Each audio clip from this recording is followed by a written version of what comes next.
ওদের পাওয়ার ম্যাজিকের একটা গাড়ি পৌঁছে গেছে, প্রায় ভদ্রকের কাছাকাছি পৌঁছে গেছি। আর বাকি ভ্যানগুলো সব পিছনে আসছে, ডিজি গাড়িও পিছনে আসছে। আর অল্প কিছু সময়ের মধ্যে আমরা পৌঁছে যাব।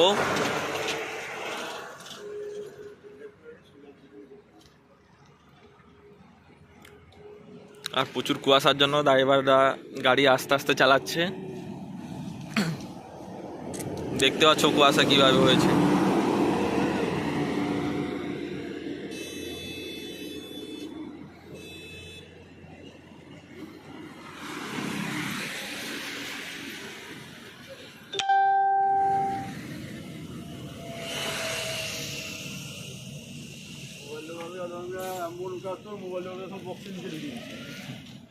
মোবাইল